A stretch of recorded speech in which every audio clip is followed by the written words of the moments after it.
बिस्मिल्लाहिर्रहमानिर्रहीम। Standard capital securities, scstrade.com।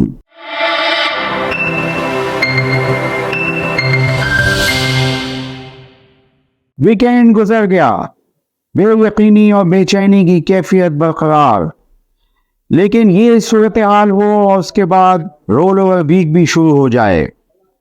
मैं तो समझता हूं कि ये नए इन्वेस्टर्स और वैल्यू इन्वेस्टर्स के लिए कोई बुरा मौका नहीं है। ये जो रैली थी 45,000 से लेके 66,000 तक, अब ये माजी का किस्सा है।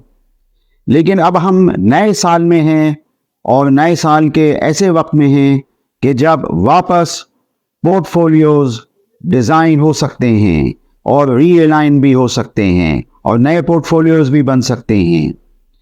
इस हवाले से वैल्यू इन्वेस्टिंग पर मैं पिछले वीडियो लॉग्स आपको उसमें काफ़ी चीज़ें बता चुका हूँ। कुछ स्क्रिप्ट्स और हमने बाज़ जो अपनी शाया रिपोर्ट्स थी उसके हवाले से उसके तज़किरे किए।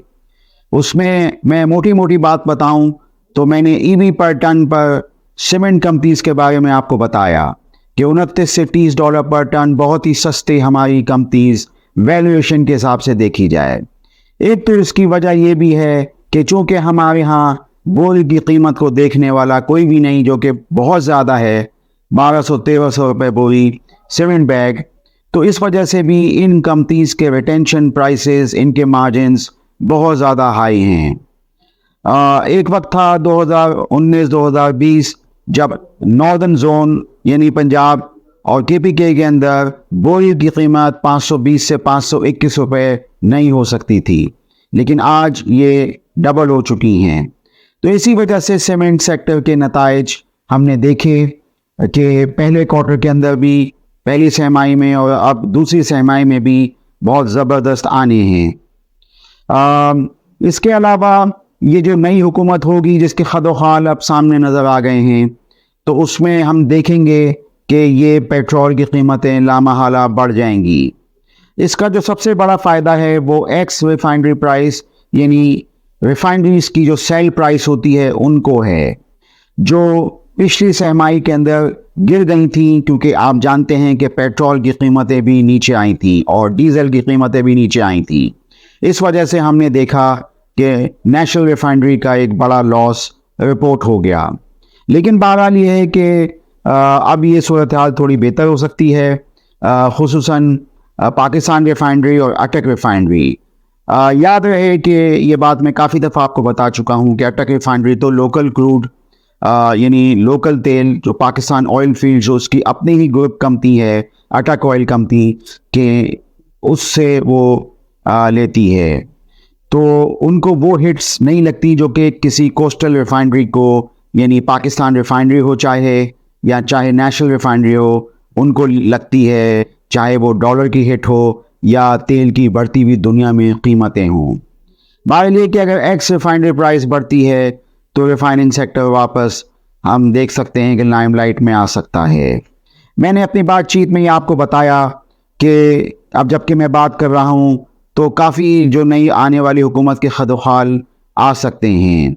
कोलिशन एक बन सकता है, वो कि आप जानते हैं कि सूरत हाल जो इस वक्त यानी ज़मीनी हक़ाइक़ हैं वो काफ़ी मुख्तलिफ हो चुके हैं, लेकिन फिर भी अगर कोई हुकूमत बनाई जाती है तो वो सरमायाकारों के लिए एक वाज़े पैगाम होगा और मार्केट वापस बेहतरी की तरफ जा सकती है।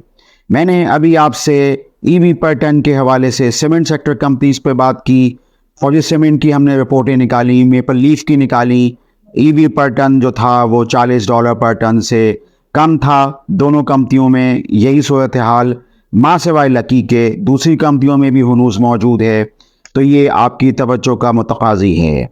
इसके अलावा हमने पिछले वीडियो लॉग्स के अंदर वैल्यू इन्वेस्टिंग के हवाले से गाड़ी बनाने वाली कंपनियां, जो एक रिक्शे बनाने वाली कंपनी थी जो अब ईवी गाड़ियां भी लेकर आएगी, उस हवाले से बात की। मोबाइल असेंबलर और टीवी असेंबलर के ऊपर भी हमने आपसे बात की और इस्लामी बैंकों पे भी बात की कि उनके यील्ड ऑन अर्निंग एसेट्स क्या होते हैं, एडवांसेस और इन्वेस्टमेंट किसी भी बैंक की बैलेंस शीट के अंदर तो उस पे जो रिटर्न होता है उसको यील्ड ऑन अर्निंग एसेट्स कहते हैं। तो वो इस्लामी बैंकों के सामने नज़र आ रहे हैं हमें।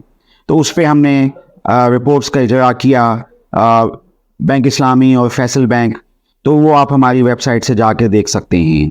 तो ये कुछ मफरूज़ात हैं जिस पे कि हम आगे चलेंगे, माशियात को साथ मिला के, और जो मुल्क के मामलात हैं इलेक्शन के बाद, पोस्ट इलेक्शन पीरियड, उसके अंदर चलेंगे। जो इन्वेस्टर्स को पोर्टफोलियो डिज़ाइन और रीअलाइन करना है, जिससे मैंने बातचीत शुरू की थी, वो इसी पैराए में होगा। जैसे मैंने आपसे सीमेंट सेक्टर और वो जो वैल्यू इन्वेस्टमेंट के स्टॉक्स, और उसके बाद तीसरे नंबर पे मैंने जो आपसे जिक्र किया वो इस्लामी बैंकों का किया, और उसके बाद इसके अलावा मैंने एक्स रिफाइनरी प्राइस के हवाले से रिफाइनिंग सेक्टर पे कुछ बातचीत की। आप स्टैंडर्ड कैपिटल सिक्योरिटीज़ के चैनल को सब्सक्राइब कीजिए। ये कंपनीज या सेक्टर्स जो मैंने बताए हैं वो हमारे स्टॉक कंपैरिजन में जाके उनको कंपेयर कीजिए, उनके पी रेशोज़, उनके प्राइस टू सेल रेशोज़, उनके रिटर्न ऑन इक्विटीज़ पुराने, और उनकी डिविडेंड पर शेयर और dividend yield.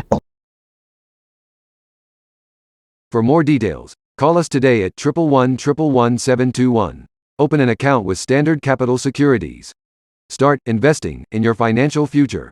Talk to our experts and get access to exclusive market research and much more.